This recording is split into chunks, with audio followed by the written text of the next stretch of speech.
안녕하세요. 에브리띵 여자 배구에 오신 것을 환영합니다. 오늘의 팀 순위 시작합니다.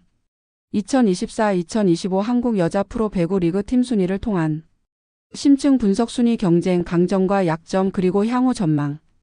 홍국생명의 독주, 현대건설과 정관장의 추격 그리고 하위권의 생존 경쟁. 한국 여자 프로 배구 리그 2024-2025 시즌이 중반을 넘어서며 각 팀들의 희비가 극명하게 엇갈리고 있다. 상위권 팀들은 우승 경쟁에 집중하는 가운데 중위권 팀들은 플레이오프 진출을 목표로 혈투를 벌이고 있다. 반면 하위권 팀들은 승리를 쌓아 올리기 위해 필사의 사투를 펼치며 반등을 시도하고 있다. 현재 순위를 보면 홍국생명이 단독 선두를 유지하고 있으며 그 뒤를 현대건설과 정관장이 바짝 추격하고 있다. 중위권에서는 IBK기업은행이 4위를 차지하며 상위권 진입을 노리고 있으며 하위권에서는 한국도로공사, 페퍼저축은행, GS칼텍스가 강팀들과의 격차를 줄이기 위해 부단한 노력을 기울이고 있다. 이번 기사에서는 각 팀별 현재 경기력, 주요 이슈, 강점과 약점, 남은 경기에서 개선해야 할 부분을 면밀하게 분석하며 시즌 후반부에서 어떤 변화가 나타날지 전망해 보고자 한다. 1위. 홍국생명 우승을 향한 독주, 경쟁자를 압도하는 경기력. 홍국생명은 23경기에서 18승 5패를 기록하며 승점 53점으로 리그 최강의 모습을 보이고 있다.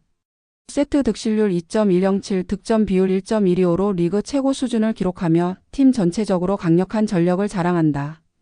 홍국생명이 강한 이유는? 홍국생명의 강점은 강력한 공격력과 조직적인 수비력이다.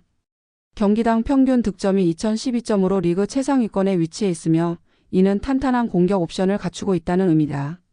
세터진과 공격수들의 호흡이 뛰어나고 리시브 라인도 안정적이다. 또한 수비 면에서도 홍국생명은 리그 최고의 실력을 보여주고 있다. 실점이 1789점으로 가장 적으며 이는 블로킹과 디그의 연계 플레이가 얼마나 철저하게 준비되어 있는지를 보여준다. 약점이 없는 팀인가? 현재까지 홍국생명은 명백한 약점을 보이지 않고 있다. 그러나 플레이오프와 결승전에서 상위권 팀들이 철저히 분석하고 맞춤형 전략을 들고 나온다면 이들의 강점이 약점으로 바뀔 가능성도 존재한다. 특히 몇몇 경기에서 세트 후반 집중력이 떨어지는 경향이 보였다. 상대 팀이 체력적으로 소모될 후반부에서도 계속 높은 수준의 경기력을 유지하는 것이 중요한 과제가 될 것이다. 2위. 현대건설 조직적인 운영과 안정적인 경기력으로 추격하는 강팀. 현대건설은 현재 23경기에서 15승 8패, 승점 47점으로 2위를 기록하고 있다. 1위 홍국생명과의 승점 차이는 6점이지만 남은 경기에서 충분히 따라잡을 가능성이 있다. 현대건설의 강점 탄탄한 수비와 빠른 공격 전개. 현대건설의 가장 큰 장점은 탄탄한 수비 조직력이다. 상대팀의 강한 스파이크를 효과적으로 막아내며 실점이 1877점으로 홍국생명 다음으로 낮다. 리베로와 블로커들의 호흡이 좋으며 수비에서부터 안정적인 경기를 풀어나가는 것이 이 팀의 스타일이다. 공격 면에서도 현대건설은 강점을 보인다. 팀원들 간의 연계 플레이가 좋고 세터의 빠른 공격 전개가 상대 블로킹을 효과적으로 무력화한다. 그러나 해결해야 할 문제도 있다.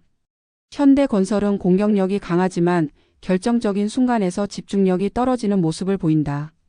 특히 5세트 접전 상황에서 약한 모습을 보여 패하는 경우가 많다. 이는 시즌 후반부에서 반드시 개선해야 할 부분이다. 3위. 정관장 예상을 뛰어넘는 돌풍 하지만 약점도 존재. 정관장은 23경기에서 17승 6패, 승점 46점을 기록하며 3위에 올라 있다.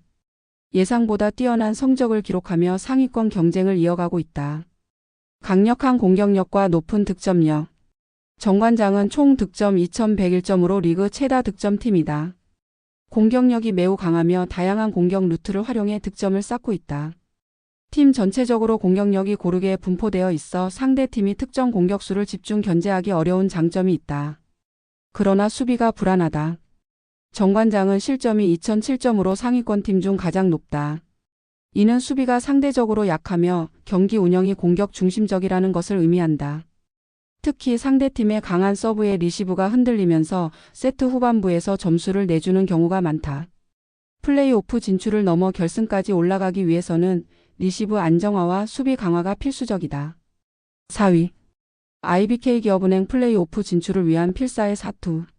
IBK기업은행은 현재 24경기에서 11승 13패, 승점 34점을 기록하며 중위권을 유지하고 있다. 그러나 상위권 팀들과의 차이가 있어 플레이오프 진출을 확정짓기 위해서는 남은 경기에서 좋은 성적을 거두어야 한다. IBK의 강점 꾸준한 경기력과 조직적인 플레이. IBK는 강팀들과의 경기에서도 경쟁력을 보이며 접전 상황에서도 쉽게 무너지지 않는 모습을 보여왔다. 또한 세터진이 안정적이며 공격 루트가 다양해 상대 블로킹을 어렵게 만든다. 그러나 공격의 마무리가 부족하다. IBK의 가장 큰 문제는 공격 마무리 부족이다. 특히 상대팀의 블로킹을 뚫는 과정에서 미스가 자주 발생하며 3세트 경기에서 세트 막판 집중력이 흐트러지는 경향이 있다. 남은 시즌 동안 공격진의 집중력을 높이고 세트 후반부 경기 운영을 개선해야만 플레이오프 진출 가능성이 높아질 것이다. 5위. 한국도로공사 중위권 진입을 위한 마지막 기회. 한국도로공사는 현재 9승 15패, 승점 26점으로 5위를 기록하고 있다. 상위권과의 격차는 커졌지만 플레이오프 진출 가능성을 완전히 배제할 수는 없다. 남은 경기에 대한 철저한 대비와 팀 전체적인 개선이 필수적이다. 공격력과 수비력 간의 불균형. 한국도로공사의 주요 문제는 공격과 수비 간의 균형 부족이다. 총 득점은 2010점으로 중위권에 해당하지만 총 실점은 2117점으로 리그 최다 실점을 기록하고 있다. 이는 수비력이 부족하다는 것을 의미하며 특히 블로킹과 리시브 라인의 불안정성이 경기에 큰 영향을 미치고 있다. 특히 상대팀의 강한 서브에 흔들리는 경우가 많아 세트 초반에 대량 실점하는 경향이 있다. 이런 실점은 팀 사기를 저하시키며 세트를 뒤집기가 어렵게 만드는 요인으로 작용한다. 전술적 변화가 필요하다. 한국도로공사가 반등하기 위해서는 공격 패턴의 다양화와 수비 안정화가 필요하다. 공격 루트가 단조로운 탓에 상대 수비에 쉽게 읽히는 경우가 많으며 이는 득점 성공률 저하로 이어진다. 이를 보완하기 위해 주 공격수 외에 다른 포지션의 선수들에게도 공격 기회를 더 많이 부여해야 한다. 또한 리시브 훈련을 통해 안정적인 수비 체계를 구축해야 한다. 강팀과의 경기에서는 서브 리시브가 흔들릴 경우 경기가 일방적으로 흘러가는 경향이 있으므로 이 부분을 중점적으로 보완해야 한다. 6위. 페퍼저축은행 돌파구를 찾지 못한 채 하위권에 머물다. 페퍼저축은행은 현재 8승 16패, 승점 25점으로 리그 6위를 기록 중이다. 시즌 초반에는 가능성을 보였으나 중반 이후 강팀들과의 대결에서 연패를 기록하며 하위권으로 밀려났다. 공격과 수비 모두 약점.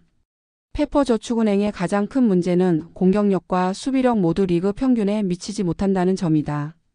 총 득점은 1962점으로 리그 최하위권이며 실점은 2090점으로 높다. 이는 공격에서 주도권을 잡지 못하고 수비에서도 상대 공격을 막아내지 못한다는 것을 보여준다. 경기 후반 집중력 부족. 페퍼저축은행은 경기 후반부로 갈수록 집중력이 떨어지는 모습을 보인다. 접전 상황에서 잦은 범실과 세트 막판 결정력 부족으로 인해 승리를 내주는 경우가 많다. 이는 체력 관리와 심리적 요인 모두와 관련이 있으며 선수들의 체력 훈련과 멘탈 관리가 필요하다. 개선 방안.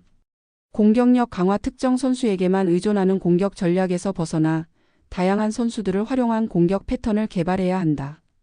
리시브 안정화. 리시브 성공률이 낮아 상대 서브를 받아내는데 어려움을 겪고 있으므로 이를 보완하기 위한 집중 훈련이 필요하다. 멘탈 강화. 선수들이 접전 상황에서도 냉정하게 경기를 운영할 수 있도록 심리적 훈련 프로그램을 도입해야 한다. 7위. GS 칼텍스 리그 최하위 변화가 절실하다. GS 칼텍스는 현재 4승 19패, 승점 15점으로 리그 최하위를 기록 중이다. 공격과 수비 모두 리그 최하위 수준이며 조직력 또한 무너진 상태이다. 리그 최하위로 떨어진 이유. GS 칼텍스의 최대 문제는 공격과 수비가 모두 부족하다는 점이다. 총 득점은 1867점으로 리그 최저이며 실점은 2116점으로 매우 높다. 이는 경기에 대한 주도권을 거의 잡지 못하고 있다는 것을 의미한다. 특히 리시브와 디그의 성공률이 낮아 상대의 강한 서브와 스파이크를 막아내지 못하고 있다. 또한 블로킹에서 상대 공격수들에게 공간을 허용하며 쉽게 점수를 내주는 경우가 잦다. 전술적 변화와 선수 보강이 필요하다. GS 칼텍스가 반등하기 위해서는 선수 구성의 변화와 전술적인 대전환이 필요하다. 공격 루트 개발. 기존 공격 패턴이 지나치게 단조롭기 때문에 새로운 전술과 다양한 옵션을 도입해야 한다. 젊은 선수 육성팀의 에너지를 불어넣기 위해 젊고 유망한 선수를 적극적으로 기용할 필요가 있다. 조직력 강화. 팀원 간의 유기적인 협력이 부족하기 때문에 조직력을 높이기 위한 훈련이 필수적이다. 결론. 시즌 후반부 더욱 치열해질 순위 경쟁. 2024-2025 한국 여자 프로 배구 리그는 상위권 팀들의 우승 경쟁과 하위권 팀들의 생존 경쟁이 동시에 벌어지고 있다. 각 팀들이 남은 경기에서 어떤 전략을 펼치느냐에 따라 리그 순위가 크게 바뀔 가능성이 있다. 홍국생명은 독주를 이어가며 리그 우승을 노리고 있지만 체력 관리와 부상 방지가 중요한 변수가 될 것이다. 현대건설과 정관장은 꾸준한 경기력으로 플레이오프에서 홍국생명과 치열한 경쟁을 펼칠 가능성이 높다.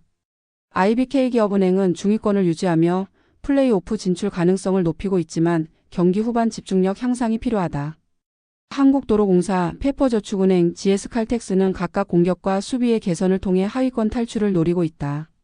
이번 시즌은 모든 팀에게 도전의 연속이 될 것이며 마지막까지 치열한 경쟁이 예상된다. 팬들의 응원과 관심이 시즌 막바지를 더욱 뜨겁게 달굴 것이다. 이상 에브리띵 여자배구였습니다. 영상이 나쁘지 않았다면 구독, 알림 설정, 좋아요 부탁드립니다. 감사합니다.